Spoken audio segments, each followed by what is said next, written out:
அற்புதங்களை செய்கிறவர். இன்றைக்கு உங்களோடு கூட பேச போகிற தேவ செய்தியினுடைய தலைப்பு, நீ நம்புகிறதை உன் வாழ்க்கையில் செய்யும் கர்த்தர். நீ என்ன காரியத்தை எதிர்பார்த்து கொண்டிருக்கிறீர்களோ, எந்த காரியம் உங்கள் வாழ்க்கையில நடக்குமா என்று சொல்லி எதிர்பார்த்து கொண்டிருக்கிறீர்களோ, இந்த மாதம் கர்த்தர் அதை உங்களுக்கு செய்ய போகிறார். அல்லேலூயா, அல்லேலூயா. இன்றைக்கு நாம் தியானிக்கும்படியான வேத வசனம் சங்கீதத்தின் புஸ்தகம் 62வது சங்கீதம். சங்கீதத்தின் புஸ்தகம் 62வது சங்கீதம் 5வது வசனத்தை நாம் வாசிக்க கேட்போம். என் ஆத்துமாவே தேவனையே நோக்கி அமர்ந்திரு, நான் நம்புகிறது அவராலே வரும். என் ஆத்துமாவே தேவனையே நோக்கி அமர்ந்திரு, நான் நம்புகிறது அவராலே வரும். ஆண்டவர் இந்த மாதம் நமக்கு கொடுத்திருக்கிறதான ஒரு வாக்குத்தத்தம் இது.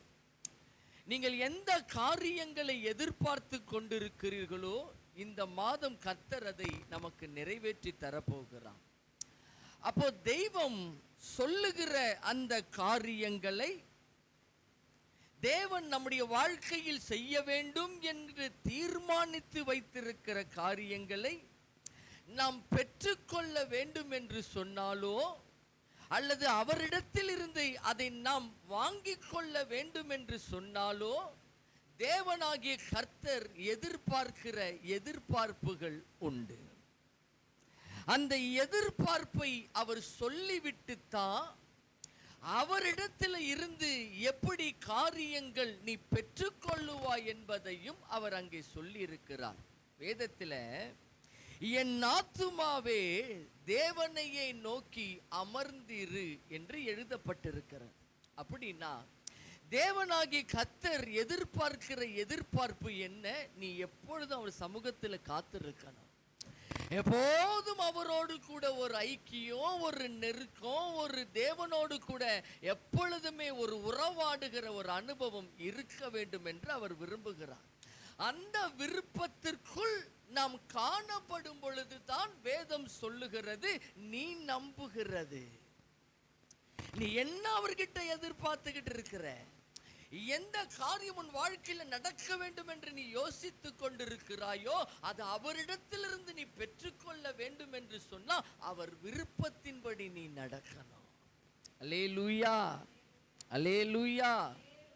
இந்த வாக்குத்தத்தத்தை ஒரு பகுதியை கடந்த வாரம் நம்ம பார்த்தோம். அன்னாளுடைய வாழ்க்கையில எப்படி தெய்வம் அற்புதத்தை செய்தார். அவள் எப்போதும் நிந்திக்கப்பட்டு கொண்டிருந்த ஒரு மனுஷி. அவள் வாழ்க்கை ஒரு வேதனையின் பாதைக்குள்ள போனது. அவள் ஒவ்வொரு நாளும் அவமானப்படுத்தப்படுகிறாள். தன் சொந்த குடும்பத்தார் மூலமாகவே அவமானப்படுத்தப்படுகிறார். நித்தமும் அழுது கொண்டிருக்கிறார், நித்தமும் அழுது கொண்டிருக்கிறார். ஒரு நாள் ஆண்டவருடைய சமூகத்துக்கு போகிறார், தன் இருதயத்தை ஊற்றுகிறார். சாமுவேலை, ஒரு குழந்தையை நீ கொடுப்பீரானா அதை உமக்கு தருகிறேன் என்று சொல்லி பொருத்தனை செய்கிறார். அந்த சந்த விண்ணப்பத்தை தேவன் கேட்கிறார். அவளுக்கு சாமுவேலை தெய்வம் கட்டளை இடுகிறார். அவள் மிகுந்த சந்தோஷம் உள்ளவனாளா. அப்படின்னா அன்னாள் எதிர்பார்த்ததை அவரிடத்தில் அவள் பெற்றுக்கொண்டு விட்டார். இதை குறித்து கடந்த வாரம் விளக்கமாய் பார்த்தோம். இன்றைக்கு ஆபிரகாமுடைய வாழ்க்கையில அவன் நம்பினது எப்படி அவன் பெற்றுக்கொண்டான், அவரால் வந்தது என்பதை நாம் அறிந்து கொள்ள வேண்டும்.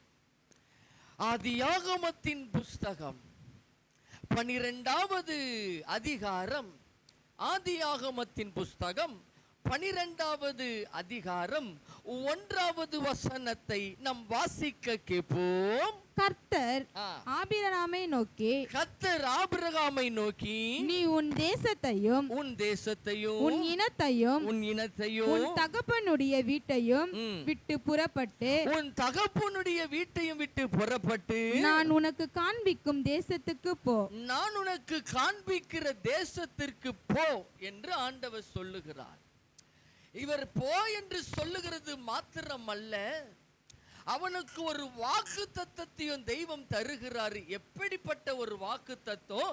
2-3 வசனங்களை வாசிப்போம். நான் உன்னை பெரிய ஜாதியாக்கி, நான் உன்னை பெரிய ஜாதியாக்கி, உன்னை ஆசீர்வதித்து உன் பேரை பெருமைப்படுத்துவேன். உன் பேரை பெருமைப்படுத்துவேன். நீ ஆசீர்வாதமாயிருப்பாய். அவன் எதிர்பார்க்காத ஒரு ஆசீர்வாதம், அவன் யோசிக்கத்தக்க மேலான ஒரு ஆசீர்வாதம், அவன் சிந்தைக்கு அப்பாற்பட்ட ஒரு ஆசீர்வாதத்தை தெய்வம் ஆபிரகாமுக்கு சொல்லுகிறார். எப்பேற்பட்ட ஒரு ஆசீர்வாதத்தை அவன் மேல வச்சிருக்கிறாரா? 3வது வசனத்தை வாசிங்க. உன்னை ஆசீர்வதிக்கிறவர்களை ஆசீர்வதிப்பேன். உன்னை ஆசீர்வதிக்கிறவர்களை ஆசீர்வதிப்பா. அப்படின்னா ஆபிரகாமுக்கு கொடுக்கப்பட்ட ஆசீர்வாதம் சாதாரணமானது அல்ல. அவனை யாரெல்லாம் ஆசீர்வதிக்கிறார்களோ அந்த ஆசீர்வாதம் அப்படியே திரும்பி வரும் அவர்களுக்கு. அவர்களை ஆசீர்வதிக்கிறவர்களை அவர் என்ன பண்றாரா? ஆசீர்வதிக்கிறாரா. வாசிங்க. உன்னை சபிக்கிறவனை சபிப்பேன். உன்னை சபிக்கிறவர்களை சபிப்பேன் என்று சொன்னா, யாரு சபிக்கிறார்களோ அவர்கள் மேல அந்த சாபம் திரும்பும். ஆனா ஆபிரகாமுக்கு அது ஆசீர்வாதமாய் கர்த்தர் மாத்தி விடுவாரு. அல்லேலூயா. ஒரு மகிமையான ஒரு ஆசீர்வாதமோ, ஒரு மகிமையான ஒரு வாக்கு தத்தத்தையோ ஆபிரகாமின் மேல கர்த்தர் வைத்திருக்கிறார். அவனை குறித்து ஒரு பெரிய திட்டம், தரிசனத்தை வைத்து அவனை தெய்வம் அழைக்கப்படுகிறவனாய் மாறுகிறார். நல்லா தெரிஞ்சுக்கங்க, இந்த 2வது 3வது வசனத்தில் எழுதப்பட்ட ஆசீர்வாதம் ஆபிரகாமுக்கு அவன் வாழ்க்கையில அது நிறைவேறப்பட வேண்டும் என்று சொன்னா, ஆபிரகாம் தேவனுக்கு பிரியமுள்ளவனாய் முதல்ல மாறணும். அப்படின்னா ஆபிரகாம் தேவன் எதிர்பார்க்கிற ஒரு எதிர்பார்ப்பின்படி அவன் நடக்கிறவனாய் இருக்கணும். அப்படின்னா தெய்வம் என்ன எதிர்பார்க்கிறார் ஆபிரகாமு கிட்ட? ஆபிரகாமு கிட்ட கர்த்தர் எதிர்பார்க்கிறது என்ன? 1வது வசனத்தை மறுபடியும் வாசிங்க.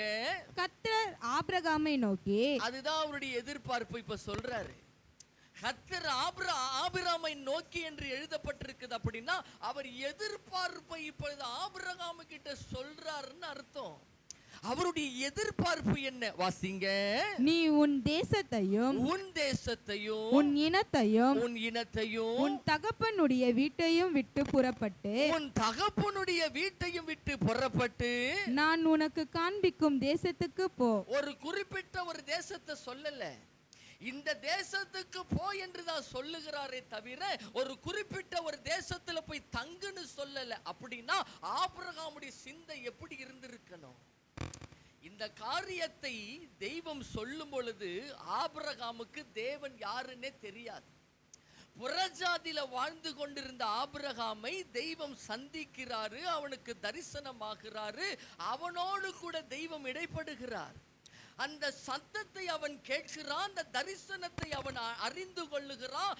தேவன் அவனுக்காக வைத்திருக்கிறதான வாக்குத்தத்தத்தை எப்படிப்பட்டது என்பதை அறிந்து கொள்ளுகிறான்.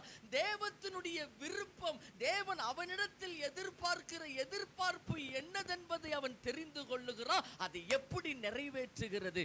அவனுக்குள்ள ஒரு யோசனை ஓடி இருக்கலாம், இங்க எழுதப்படல. ஆபிரகாமுக்கு தேவன் யாருன்னே தெரியாதே. அப்ப தெரியாத ஒரு தெய்வம் ஒரு பெரிய காரியத்தை சொல்லுகிறார் அப்படி என்று சொன்னா, அவன் எந்த அளவுக்கு யோசித்திருக்கணும், எந்த அளவுக்கு அவன் இருதயத்தில் ஒரு கேள்வி உருவாக்கப்பட்டிருக்கணும். அவன் ஒவ்வொரு நாளும் யோசித்திருக்கலாம். இந்த காரியத்தை தெய்வன் சொன்னதுக்கு பின்பு அவன் பல நாட்கள் கூட காத்திருந்திருக்கலாம். இதை செய்யலாமா, இத பண்ணலாமா, இதன்படி நடக்கலாமா, இந்த தெய்வம் சொன்னாரே அந்த தெய்வம் சொன்னபடி செய்வாரா, என்ன ஆசீர்வாதத்துக்குள்ள கொண்டு போவாரா, என்ன பேரை பெருமைப்படுத்துவாரா, எனக்கு ஒரு பெரிய சந்ததியை கொடுப்பேன்னு சொன்னாரே. அப்படின்னா என்ன அர்த்தம்? இந்த வாக்குத்தத்தத்தை கொடுக்கும் பொழுது ஆபிரகாமுக்கு சந்ததியே கிடையாது. ஆபிரகாம் யாரு? சந்ததி இல்லாதவன். ஆபிரகாமுக்கு பிள்ளையே கிடைக்காது. அந்த பிள்ளை இல்லாத ஒருவனை பார்த்து தான் சொல்லுகிறாரு, உன் சந்ததிக்குள் சகல ஜாதிகள் ஆசீர்வதிக்கப்படும் என்று ஒரு பெரிய வாக்குத்தத்தத்தை கொடுக்கிறாரே.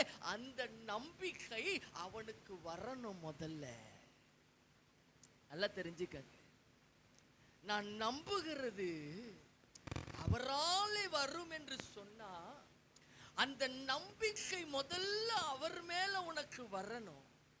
அந்த நம்பிக்கை முதல்ல அவர் மேல உனக்கு வந்தாதான் நீ நம்புகிற காரியத்தை அவர் செய்வார் என்கிற எண்ணம் உனக்குள்ள உருவாக்கப்படும். இப்போ ஆபிரகாமுக்குள்ள ஒரு எண்ணம் ஓடுகிறது, how can I do this? எப்படி இதை நான் செய்வேன்? இது என்னால முடியுமா? இது என்னால முடியுமா? எல்லாத்தையும் விட்டுட்டு வான்னு சொல்றாரு. எல்லா தேசத்தை விட்டுட்டு வான்னு சொல்ற. ஏன்னா அந்த தேசத்துல அவன் பிறந்தவன். அவன் பிறந்தது அங்கதான், வளர்ந்தது அங்கதான், திருமணம் செய்தது அங்கதான், தன் சொந்தக்காரர்கள் எல்லாரும் இருக்கிறது அங்கதான், எல்லா காலத்திலும் அதே இடத்துல வாழ்ந்து கொண்டு கிட்டத்தட்ட 75 ஆண்டுகள் அதே இடத்துல வாழ்ந்த அந்த தேசத்தை விட்டு வெளியே வான்னு கூப்பிடுறாரு. எப்படி முடியும்? உன் தேசத்தை மட்டும் வெளியே வான்னு சொன்னா பரவாயில்லையே, உன் தேசத்தையும் உன் இனத்தையும் உன் கூட இருக்கிற உறவுகளை விட்டுட்டு வாழ்றாரு. பல நாட்கள் தங்கி இருப்பானே, அவங்க கூட எல்லா விதத்திலுமே கூட நடந்திருப்பானே, கெட்டதுக்கும் நல்லதுக்கும் கூட வாழ்ந்திருப்பானே, எல்லா விதத்திலும் கூட இருந்து சகலத்தையும் செய்து கொண்டு வந்திருப்பானே. அப்படின்னா ஒரு ஃபங்க்ஷன் நடக்கும் பொழுது எல்லாரும் குடும்பமா இருந்து தானே செலிப்ரேட் பண்ணிருப்பாங்க. இப்ப எல்லாத்தையும் விட்டுட்டு வெளியவான் கொள்றாரு. அவன் யோசனை எப்படி இருந்திருக்க வேண்டும்? தேசத்தையும் விடுன்றாரு, இனத்தையும் விடுன்றாரு, உன் தகப்பனுடைய வீட்டையும் விட்டு புறப்பட்டு, அப்படின்னா உன் கூட பிறந்தவர்களை விட்டுட்டு வெளியே வான்னு கூப்பிடுறார். அப்படின்னா இவனை ஒரு அனாதையை போல அழைக்கிறார். யாரையுமே நம்பிக்கொள்ள முடியாதபடிக்கு அழைக்கிறார். அவரையே சார்ந்து வர வேண்டும் என்று அழைக்கிறார். குடும்பத்தோடு வந்துட்டா அப்படின்னு சொன்னா இவன் ஒரு விதத்துல சோர்ந்து போய் உட்கார்ந்துட்டா அந்த குடும்பம் தட்டும், அந்த குடும்பம் அவனை தூக்கிவிடும் என்கிற எண்ணம் அவனுக்கு வந்துடக்கூடாது. அவன் எல்லா விதத்திலும் என்ன சார்ந்து இருக்கணும், எல்லா விதத்திலும் என் மேல நம்பிக்கை இருக்கணும், எல்லா விதத்திலும் என்னையே அவன் நோக்கி பார்க்கணும் என்கிற ஒரு விருப்பத்தை தெய்வம் அவனுக்கு தெரிவிக்கிறாரு. நல்லா தெரிந்து கொள்ளுங்க, ஆண்டவர் ஒரு காரியத்தை சொல்லி கொடுக்கிறார் அப்படின்னா அதுல மறைந்திருக்கிற ரகசியங்கள் உண்டு. அதுல மறைந்திருக்கிற ரகசியங்கள் உண்டு. அப்ப ஆண்டவர் 3 விதமான காரியங்களை சொல்லி அதை விட்டுட்டு வெளியே வான்னு சொல்றாரு. வெளியே வான்னு சொல்றவரு ஒரு குறிப்பிட்ட தேசத்தையும் சொல்லல, நான் காண்பிக்கிற தேசத்துக்கு போ அப்படின்னா பரதேசிய மாதிரி சுத்துன்றார். எப்படி முடியும்? எப்படி முடியும்? எல்லாத்தையும் விட்டுட்டு வான் கூப்பிடுறவரு ஒரு குறிப்பிட்ட இடத்தை வச்சு அந்த இடத்துல போய் தங்கி இரு என்று சொல்லவும் இல்லை, அல்லது அவனை ஆசீர்வதித்து அதற்கு பின்பு அவனை கூட்டிக் கொண்டு வரவும் இல்லை. அவனை பரதேசியாக வெளியே வர சொல்லுகிறார். எல்லா விதத்திலும் கர்த்தரையை சார்ந்திருக்கும்படிக்கு வைக்கிறார். அப்படின்னு சொன்னா இது எப்படி சாத்தியமாகும்? ஆபிரகாமுடைய சிந்தை எவ்வளவு யோசிச்சிருக்கோங்க. ஆபிரகாம் எவ்வளவு யோசனைக்குள்ள வந்திருப்பான். ஒருவேளை இதை யோசித்து யோசித்து யோசித்து இது செயல்படுத்த முடியுமா என்று கூட அவனுக்கு எண்ணம் வந்திருக்கலாம். இவ்வளவு காரியத்தை யோசித்த பின்பு ஒரு முடிவை எடுக்கிறான். என்ன முடிவு தெரியுமா? 4வது வசனத்தை வாசிப்போம். கர்த்தர் ஆபிரகாமுக்கு சொன்னபடியே, கர்த்தர் ஆபிரகாமுக்கு சொன்னபடியே அவன் புறப்பட்டு போனான். அப்படின்னா அவர் மேல வச்சிருக்கிற நம்பிக்கை. நான் நம்பிக்கொண்டு வருகிறது அவராலே நான் பெற்றுக்கொள்ளுவேன். நான் நம்புகிறது அவர் எனக்கு தருவாரு. அவர் எனக்கு வாக்கு பண்ணி இருக்கிறாரு. எனக்கு தேவன் சொல்லி இருக்கிறாரு, என்ன ஆசீர்வதிப்பேன் சொல்லி இருக்கிறாரு. நான் நிச்சயமா ஆசீர்வாதமாக இருப்பேன். அந்த தெய்வம் என் வாழ்க்கையில செய்வா, எனக்கு அற்புதங்களை செய்வா. நான் நம்பிக்கொண்டிருக்கிறது அவராலே பெற்றுக்கொள்ளுவேன். அந்த இருதயத்தினுடைய எண்ணத்தின்படி தான் எல்லாத்தையும் விட்டுட்டு வெளியே வருகிறார். அல்லேலூயா, அல்லேலூயா. நீ நம்புகிறது அவரால வரணும் அப்படின்னா, ஆண்டவர் வேதத்தில் எழுதப்பட்டிருக்கிறது, என் ஆத்துமாவே கர்த்தரை நோக்கி, தேவனை நோக்கி அமர்ந்தீரு. அப்போ இப்போ தேவன் அவனை அழைச்சு கொண்டு வந்துட்டாரு. இப்ப தெய்வத்தை நம்பி வெளியே வந்துட்டான். இப்ப அவர் சொன்ன கொடுக்கப்பட்ட வாக்குத்தத்தம் இவன் வாழ்க்கையில நிறைவேறப்படணும் அப்படின்னா, அவர் இடத்திலிருந்து இவன் எதிர்பார்க்கிற காரியத்தை இவன் பெற்றுக்கொள்ள வேண்டும் என்று சொன்னா, இவருக்கும் அவனுக்கும் ஒரு உறவு ஏற்பட வேண்டும். அந்த உறவுக்குள்ள இப்ப போகிறான். வாசிங்க 7வது வசனம். கர்த்தர் ஆபிரகாமுக்கு தரிசனமாகி, மறுபடியும் தரிசனமாகி, உன் சந்ததிக்கு இந்த தேசத்தை கொடுப்பேன் என்றார். உன் சந்ததிக்கு இந்த தேசத்தை கொடுப்பேன் என்றார். அப்பொழுது அவன் தனக்கு தரிசனமான கர்த்தருக்கு, தன் தரிசனமான கர்த்தருக்கு அங்கே ஒரு பலிபீடத்தை கட்டினான். அங்கே ஒரு பலிபீடத்தை கட்டுகிறான். எதற்கு கட்டுகிறான்? வாசிங்க 8வது வசனம். பின்பு அவன் அவ்விடம் விட்டு பெயர்ந்து பெத்தேலுக்கு கிழக்கே இருக்கும் மலைக்கு போய், பெத்தேல் தனக்கு மேற்காகவும் ஆயி கிழக்காகவும் இருக்க கூடாரம் போட்டு, அங்கே கர்த்தருக்கு ஒரு பலிபீடத்தை கட்டி கர்த்தருடைய நாமத்தை தொழுது கொண்டான். அப்படின்னா பலிபீடத்தை கட்டுகிறது நோக்கமே தெய்வனை தொழுது கொள்ளத்தான். அங்கத்தான் தேவன் ஆராதிக்கிறான். அங்கத்தான் கர்த்தரோடு உறவு வைக்கிறான். தேவனுக்கும் அவனுக்கும் நெருங்கிய உறவு ஏற்படுகிற இடம் அந்த இடம். அப்படின்னா தேவனிடத்திலிருந்து நீ பெற்றுக்கொள்ள வேண்டும் என்று சொன்னா, நீ ஆண்டவரோடு கூட ஒரு ஐக்கியம் வைக்கணும். அல்லேலூயா, அல்லேலூயா. அந்த ஐக்கியம் இல்லாம நீ ஒண்ணுத்தையும் பெற்றுக்க முடியாது. அவரோடு கூட ஒரு உறவு இல்லாம ஒண்ணுத்தையுமே பெற்றுக்க முடியாது. ஆண்டவரோடு ஒரு ஐக்கியம் வைக்கிறான். 13வது அதிகாரத்தின் 4வது வசனத்தை வாசிக்க கேட்போம். தான் முதல் ஒரு பலிபீடத்தை உண்டாக்கினதுமான ஸ்தலம் மட்டும் போனான். அங்கே ஆபிரகாம் கர்த்தருடைய நாமத்தை தொழுது கொண்டான். அவன் போகிற இடத்திலெல்லாம் தேவனை தொழுது கொள்ளுகிறான். அவன் போகிற இடத்திலெல்லாம் ஆண்டவரிடத்தில் ஒரு உறவு வைத்துக் கொள்ளுகிறான். 18வது வசனத்தை வாசிப்போம். அப்பொழுது ஆபிரகாம் கூடாரத்தை பெயர்ந்து கொண்டு போய் எபிரோனில் இருக்கும் மம்ரேயின் சமபூமியில் சேர்த்து குடியிருந்து அங்கே கர்த்தருக்கு ஒரு பலிபீடத்தை கட்டினான். அங்கே கர்த்தருக்கு ஒரு பலிபீடத்தை கட்டுகிறான். அங்கேயும் தேவனை தொழுது கொள்ளுகிறான். எங்கெல்லாம் கூடாரத்தை பெயர்ந்து கொண்டு போகிறானோ, எந்த தேசத்துக்கெல்லாம் போக ஆரம்பிக்கிறானோ, அங்கே ஒரு பலிபீடத்தை கட்டுகிறான். அங்க தேவனோடு கூட உறவு வைக்கிறான். கர்த்தரோடு கூட ஒரு நெருங்கிய அனுபவத்துக்குள்ள வருகிறான். அப்படி அனுபவத்துக்குள்ள போகும் பொழுதுதான் தெய்வம் ஒரு காரியத்தை ஆபிரகாமு கிட்ட சொல்றாரு. ஆதியாகமத்தின் புஸ்தகம் 17வது அதிகாரம், ஆதியாகமத்தின் புஸ்தகம் 17வது அதிகாரம் 1வது வசனத்தை வாசிக்க கேட்போம். ஆபிரகாம் 99 வயதான போது, இப்போ 99 வயசாயிடுச்சு. அவன் அழைக்கும் பொழுது அவனுக்கு வயசு 75.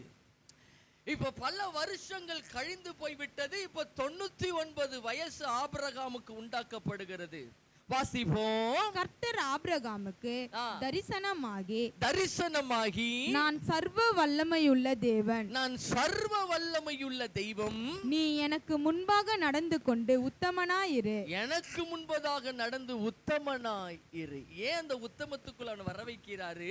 இரண்டாவது வசனம், நான் உனக்கும் எனக்கும் நடுவாக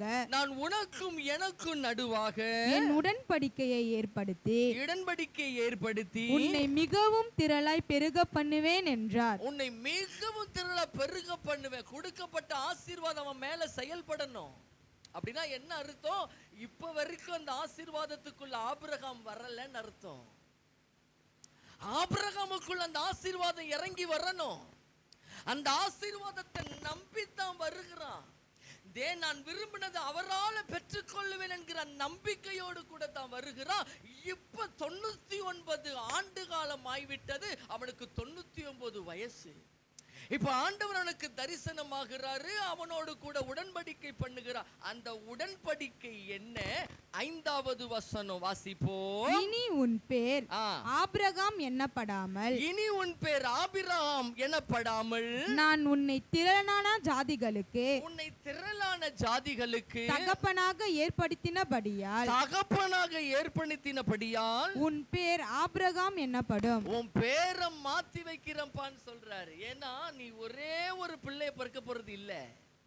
நீ ராஜாக்கள் உன்னிடத்திலிருந்து வருவாங்க. உன்னை திரளான ஜாதிகளுக்கு உன்னை தகப்பனா வைக்க போகிற. ஆகவே இனி உன் பேர் ஆபிரகாம் எனப்படும் என்று சொல்லுகிறாரு. 15வது வசனத்தை வாசிப்போம். பின்னும் தேவன் ஆபிரகாமை நோக்கி உன் மனைவி சாராயை இனி சாராய் என்று அழையாதிருப்பாயாக. சாராள் என்பது அவளுக்கு பெயராய் இருக்கும். நான் அவளை ஆசீர்வதித்து அவளாலே உனக்கு ஒரு குமாரனையும் தருவேன். அவள் ஜாதிகளுக்கு தாயாகவும் அவளாலே ஜாதிகளின் ராஜாக்கள் உண்டாகவும் அவளை ஆசீர்வதிப்பேன் என்றார். ஒரு பெரிய உடன்படிக்கை அவனோடு கூட ஏற்படுத்துகிறாரு. அந்த உடன்படிக்கையினுடைய அனுபவம் என்ன? நீ திரளான மக்களுக்கு உன்னை தகப்பனா வச்சிருக்கிற. திரளான மக்களுக்கு உன் மனைவியை தாயா வைத்திருக்கிற. அப்படின்னா நீங்க 2 பேருமே திரள் கூட்டங்களுக்கு தகப்பனும் தாயுமா உங்களை ஜாதியா ஏற்படுத்தி வைத்திருக்கிறேன் என்று கர்த்தர் சொல்லி ஒரு உடன்படிக்கை ஏற்படுத்துகிறார். நல்லா தெரிஞ்சுக்கங்க. அந்த உடன்படிக்கை ஏற்படுத்தின உடனே ஆபிரகாமுடைய இருதயத்திற்குள்ள ஒரு கேள்வி வருது. என்ன தெரியுமா? வாசிங்க 17வது வசனம். அப்பொழுது ஆபிரகாம் முகங்குப்புற விழுந்து நகைத்து. அது என்ன நகைத்து? சிரிக்கிறான் அர்த்தம். சிரிக்கிறான். முகங்குப்புற விழுந்து நகைத்து. 100 வயதானவனுக்கு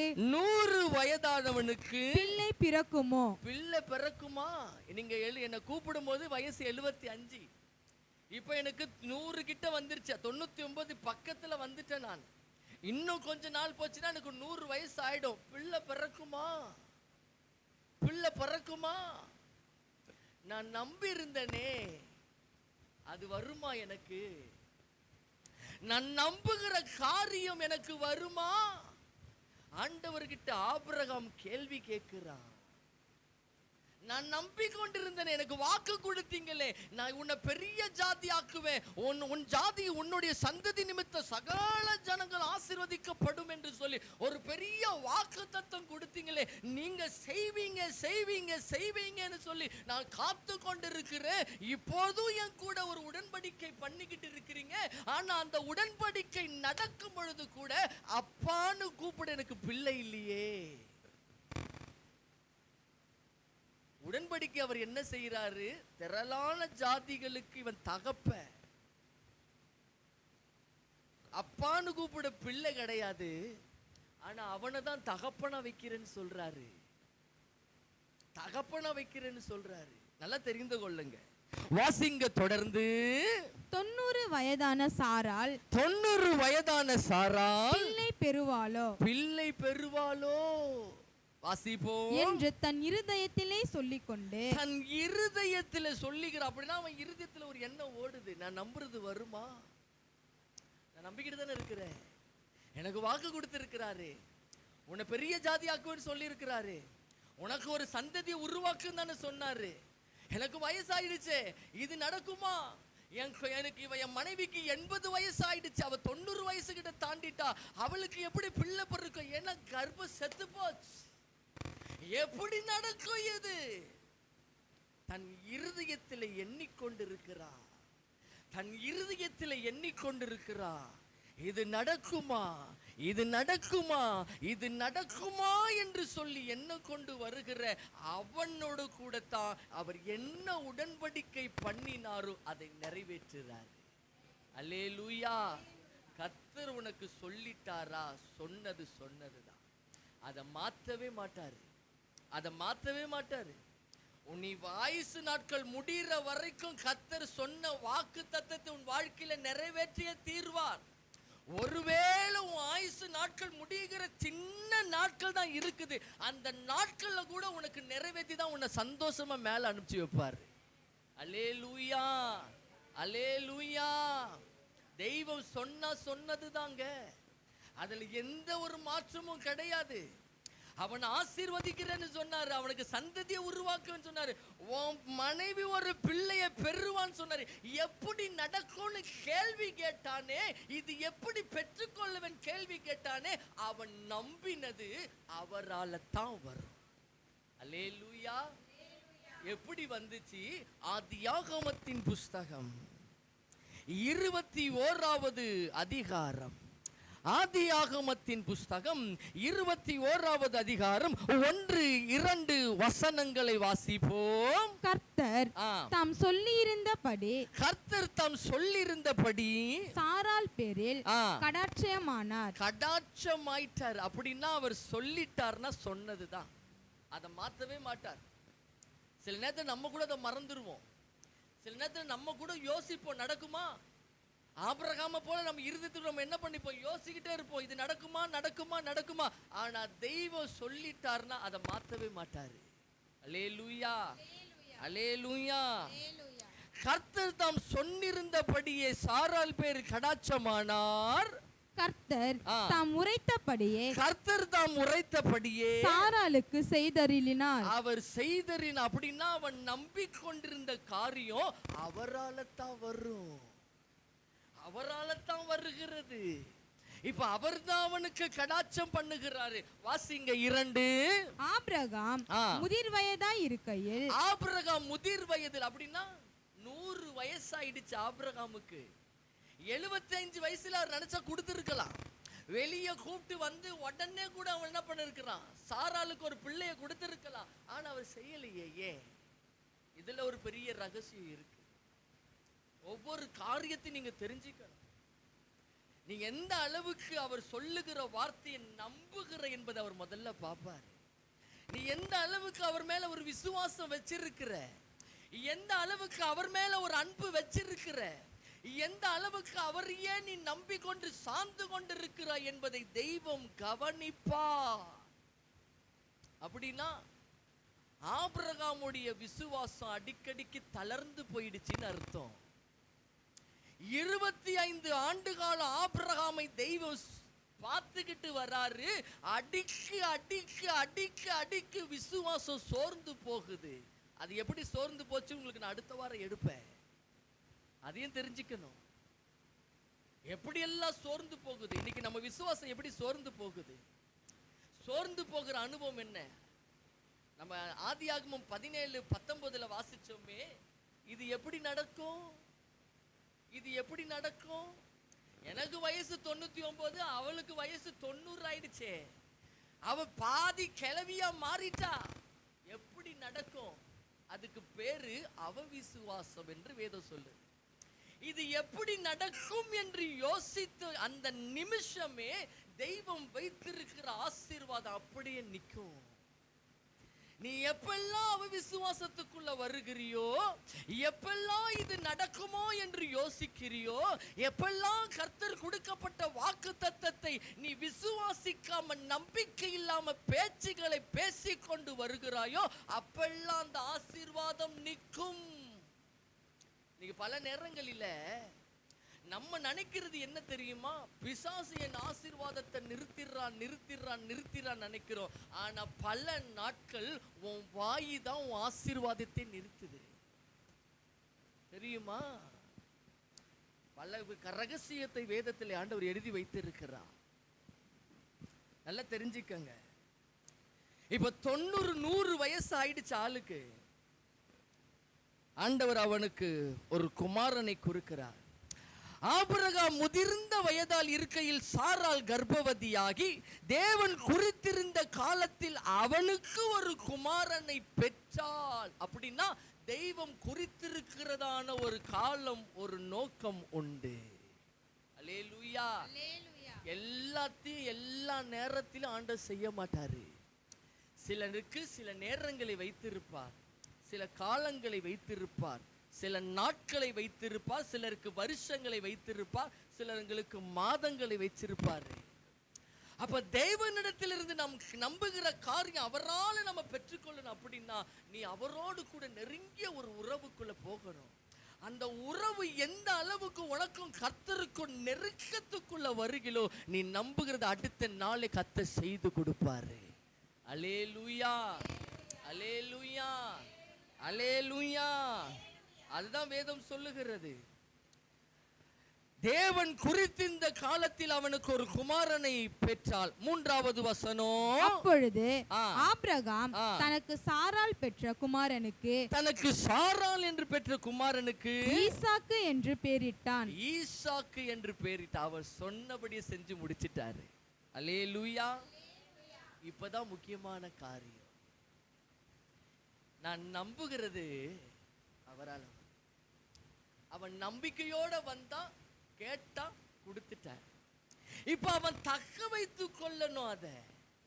அதை தக்க வைத்துக் கொள்ளணும் அப்படின்னா அவன் நம்பிக்கொண்டிருக்கிற காரியத்தை அவரிடத்திலிருந்து முழுமையா அவன் பெற்றுக்கணும். என்ன நடந்துச்சு தெரியுமா? ஆதியாகமத்தின் புஸ்தகம் 22வது அதிகாரம் 1வது வசனத்தை வாசிக்க கேட்போம். இந்த காரியங்கள் நடந்த பின்பு. எந்த காரியம் நடந்த பின்பு? ஆபிரகாமுக்கு குழந்தை பிறந்து அவர் வளர்ந்து வந்துட்டார். இப்ப அவருக்கு வயசு 12 ஆயிடுச்சு. யாருக்கு? ஈசாக்குக்கு. அவர் வளர்ந்து வந்துட்டார். இப்போ இந்த காரியங்கள் நடந்த பின்பு தேவன் ஆபிரகாமை சோதித்தார். வாசிப்போம். எப்படியெனில் அவர் அவனை நோக்கி ஆபிரகாமே என்றார்.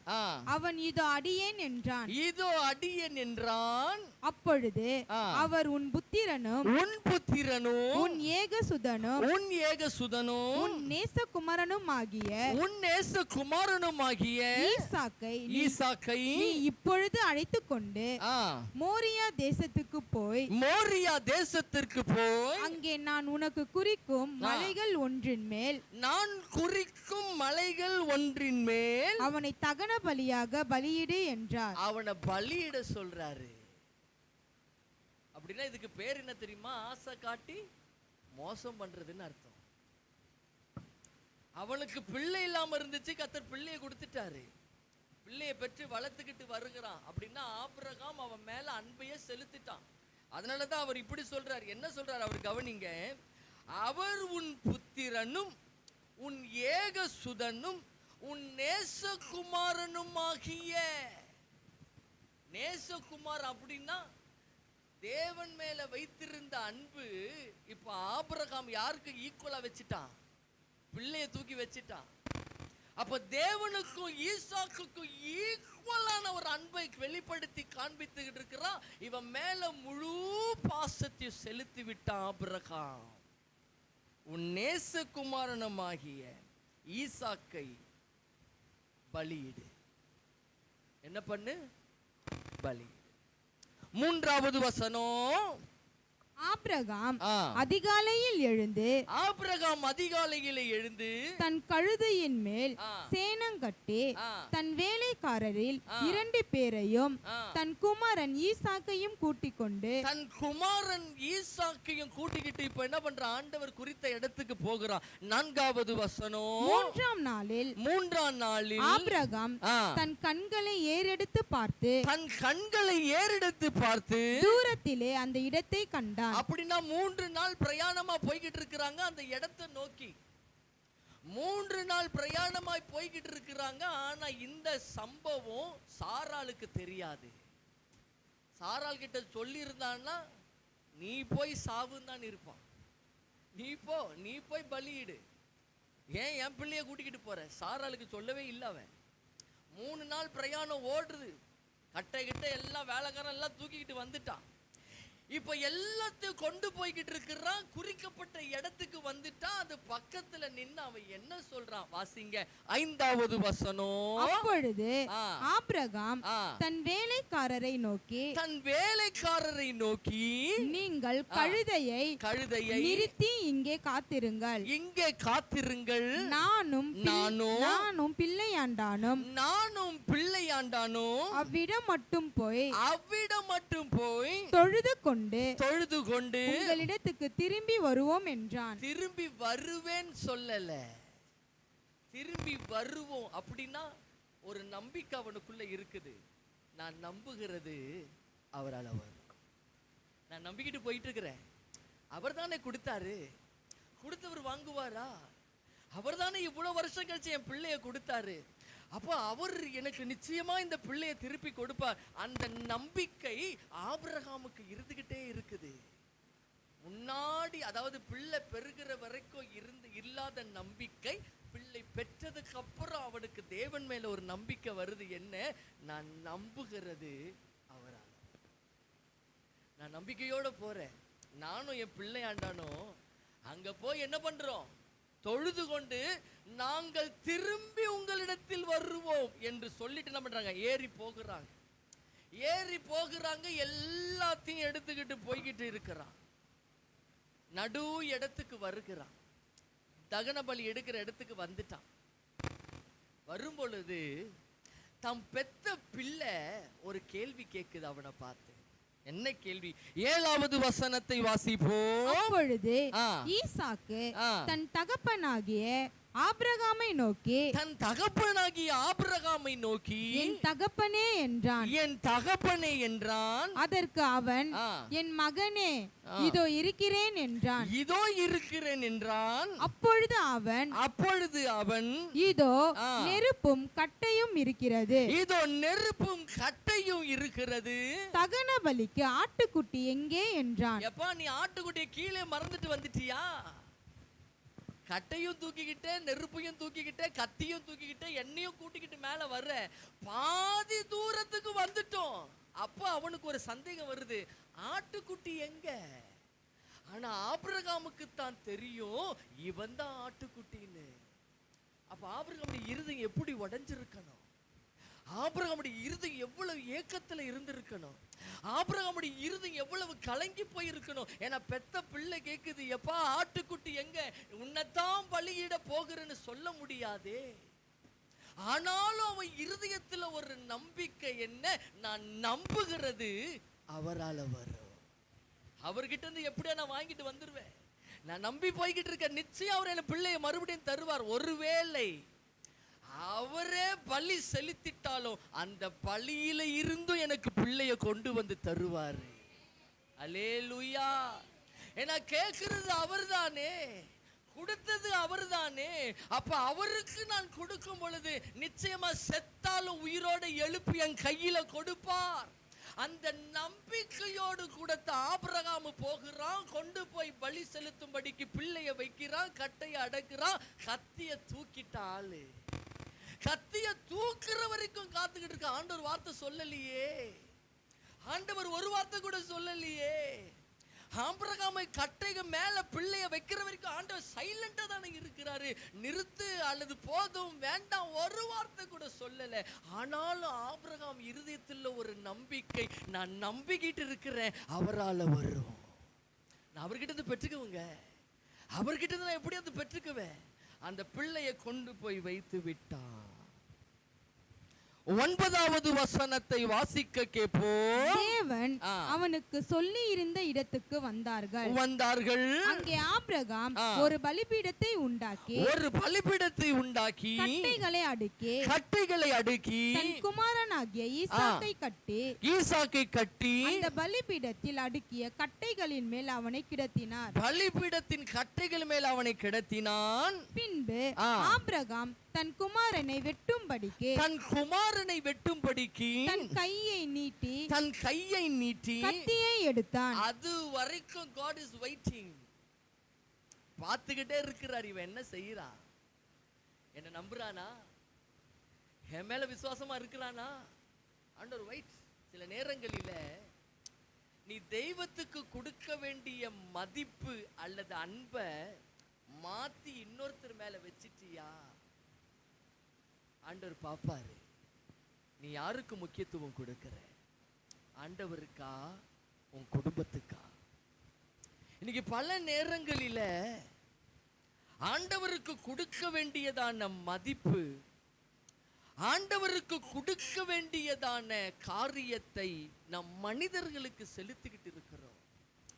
அவர் மேல வைக்க வேண்டிய நம்பிக்கையை மனிதர் மேல வைக்கிறதுனால தான் இன்னைக்கு வரைக்கும் நம்மளால அற்புதத்தை பெற்றுக்க முடியல. அந்த பிள்ளைய வெட்டுவானா? அது எனக்கு பலி செலுத்துவானா? தெய்வம் அவனை கவனித்துக்கிட்டு இருக்கிறாரு. கத்திய தூக்கிட்டான். வேதம் சொல்லுகிறது, கத்திய தூக்கின உடனே வேதம் சொல்லுகிறது. 11வது வசனத்தை வாசிப்போம். உன் புத்திரன் என்றும் உன் ஏகசுதன் என்றும் பாராமல் எனக்காக ஒப்பு கொடுத்தபடியினால், நான் கேட்டன்றதுக்காக கொண்டு வந்து படுக்க வச்சிட்டியே, எனக்காக ஒப்பு கொடுத்தபடியினால் நீ தேவனுக்கு பயப்படுகிறவன் என்று இப்பொழுது அறிந்திருக்கிறேன் என்றார். சோதனையில ஜெயிச்சிட்டான். யாருக்கு நீ முக்கியத்துவம் கொடுக்கிற? ஆண்டவர் பார்த்தாரு. ஆண்டவருக்கு தான் அவன் முக்கியத்துவம் கொடுக்கிற என்பதை தெய்வம் அறிந்து கொண்டு விட்டாரு. சோதனையில ஜெயிச்ச உடனே அவர் என்ன சொல்லுகிறாரு? 13வது வசனம். ஆபிரகாம் தன் கண்களை ஏறெடுத்து பார்க்கும் பொழுது இதோ பின்னாக புதரிலே தன் கொம்புகள் சிக்கிக் கொண்டிருந்த ஒரு ஆட்டுக்கடாவை கண்டான். அப்படின்னா இவங்க 3 நாள் பிரயாணமா பட்டு வர்றாங்க. அந்த மலைக்கு மேல ஏறி வர்றாங்க. கொண்டு வந்து அங்க பலிபீடத்தை கட்டுகிறான். அந்த பிள்ளைய மேல வைக்கிறான். அதுக்கு மேல கட்டைய வைக்கிறான். இவன் பலி செலுத்துக்கு கட்டைய தூக்குற வரைக்கும் அந்த ஆடு சத்தமே போடல. என்ன போடல? அப்படின்னா இவங்க வரும் பொழுது அதுவும் வந்திருக்குதுன்னு அர்த்தம். இவங்க இந்த இடத்துக்கு தான் வர போகிறாங்க பின்னாடியே அது பின்னாடி வந்து நிக்குது. நல்லா தெரிந்து கொள்ளுங்க. ஆபிரகாம் தன் கண்களை ஏறெடுத்து பார்க்கும் பொழுது இதோ பின்னாக புதரிலே தன் கொம்புகள் சிக்கிக் கொண்டிருந்த ஒரு ஆட்டு கடாவை கண்டா. அப்படின்னா அது வரைக்கும் சத்தமே போடல, சைலண்டா இருக்குது. இப்ப பிள்ளைய இறக்குன உடனே இப்ப கடா சத்தம் போடுகிறது. ஏன்னா கட்டின பலிபீடம் வெறுமையா நிக்க கூடாது, அதை பலி செலுத்தணும். அதை பலி செலுத்துறதுக்கு என்ன பண்ணுவேன் யோசித்து கொண்டிருக்கும் போதுதான் இப்ப கடாவை காண்பிக்கிறார். வாசிங்க. அப்பொழுது ஆபிரகாம் போய் கடாவை பிடித்து அதை தன் குமாரனுக்கு பதிலாக தகன பலியிட்டான். வாசிப்போம். ஆபிரகாம் அந்த இடத்துக்கு யெகோவாயிரே என்று பெயரிட்டான். அந்த இடத்துக்கு யெகோவா ஈரே என்று பெயரிட்டான். அதனாலே கர்த்தருடைய பர்வதத்திலே பார்த்து கொள்ளப்படும் என்று. அப்படின்னா நீ நம்புகிறது அவரால். நீ எந்த அளவுக்கு கர்த்தருடைய நம்பிக்கை வச்சிருக்கிற, அவர் மேல எந்த அளவுக்கு இருக்கிற, நீ அவர் சமூகத்தில் அவர் மேல நம்பிக்கை வச்சிருக்கிறியா, எல்லாம் அவராலே பார்த்து கொள்ளப்படும். அல்லேலூயா. ஏன்னா யெகோவா ஈரே அவர். அல்லேலூயா.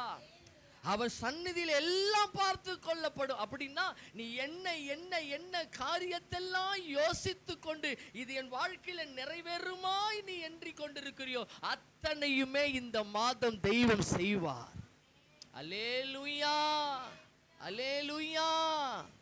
இன்னைக்கு நம்ம வந்திருக்கிற இடமே யெகோவா ஈரே தான். அவரிடத்துல பலி செலுத்த தான் வந்திருக்கிறோம், அவரை ஆராதிக்கத்தான் வந்திருக்கிறோம். அப்ப தேவனை நோக்கி வந்திருக்கிற இடத்துல நான் பார்த்து கொள்ளுகிறேன் அவர் சொல்லுகிறார் என்று சொன்னா நீ நம்புகிறது அவரால் வரப்போகுதுன்னு அர்த்தம். அல்லேலூயா, அல்லேலூயா. கர்த்தருடைய பர்வதத்திலே பார்த்து கொள்ளப்படும் என்று இந்த நாள் வரைக்கும் சொல்லப்பட்டு வருகிறது. 15 கர்த்தருடைய தூதானவர், கர்த்தருடைய தூதனானவர் இரண்டாம் தரம் வானத்தில் இருந்து ஆபிரகாமை கூப்பிட்டு என்ன சொல்றாரு? 18வது வசனம், நீ என் சொல்லுக்கு கீழ்ப்படிந்தபடியினால், நீ என் சொல்லுக்கு கீழ்ப்படிந்தபடியினால் உன் சந்ததிக்குள் பூமியில் உள்ள சகல ஜாதிகளும் ஆசீர்வதிக்கப்படும் என்றும், ஆசீர்வதிக்கப்படும் என்றும் என் பேரில் ஆணையிட்டேன் என்று, என் பேரில் ஆணையிட்டேன் என்று கர்த்தர் சொல்லுகிறார் என்றார். அப்படின்னா அவருடைய நாமம் இல்லாம வேற நாமமே கிடையாது. அதுக்கு மேல யாருமே இல்ல. தன்னுடைய பேரிலேயே அவனுக்கு ஆணையிட்டு சொல்லுகிறார். அப்படின்னா அந்த ஆசீர்வாதம் இவன் மேல நிறைவேறித்தான் தீரும். அல்லேலூயா. அது அப்படியே நிறைவேறியது. 24வது அதிகாரத்தின் 1வது வசனம், ஆபிரகாம் வயது சென்று முதிர்ந்தவனானான். ஆபிரகாம் வயது சென்று முதிர்ந்தவனானான். கர்த்தர் ஆபிரகாமை சகல காரியங்களிலும் ஆசீர்வதித்து வந்தார். கர்த்தர் ஆபிரகாமை சகல காரியத்தில், அப்படின்னா அவன் என்ன செஞ்சாலும் ஆசீர்வாதம் தான், அவன் எதை தொட்டாலும் ஆசீர்வாதம் தான், அவன் எந்த காரியத்தை யோசித்து செயல்பட்டாலும் அது ஆசீர்வாதம். அதுதான் வசனம் சொல்லுகிறது, ஆபிரகாமை சகல காரியத்திலும் அவர் ஆசீர்வதித்து வந்தார். அல்லேலூயா, அல்லேலூயா. நான் நம்புகிறது அவரால். ஆபிரகாம் என்ன நம்பிக்கையோடு கூட எல்லாத்தையும் விட்டுட்டு வெளியே வந்தானோ, அவன் நம்பி வந்தது அவரால். அல்லேலூயா. அதே போலத்தான் கர்த்தர் நம்மளே அழைச்சிருக்கிறார். அதே போலத்தான் கர்த்தர் நம்மளை இந்த உலகத்தை விட்டு அழைச்சி வெளியே கொண்டு வந்திருக்கிறார். நீ எல்லாரோட ஐக்கியம் வச்சு தானே இருந்த, உன்னை பிரிச்சுக்கிட்டு தூக்கிக்கிட்டு வந்ததின் நோக்கமே உன்னை ஆசீர்வதிக்கத்தான். அப்போ அந்த ஆசீர்வாதம் அவரிடத்துல நீ பெற்றுக்கொள்ளணும் அப்படின்னு சொன்னா அவரோடு ஒரு உறவு இருக்கணும், அவரோடு ஒரு ஐக்கியம் இருக்கணும், அவரோடு கூட நெருங்கி போகிற அனுபவம் இருக்கணும். இந்த அனுபவத்துக்குள்ள வந்து பாருங்க, இந்த மாசமே கர்த்தர் உங்களை ஆசீர்வாதத்தில் நடத்துவார். அல்லேலூயா, அல்லேலூயா. God bless you. கர்த்தர் உங்களை ஆசீர்வதிப்பாராக.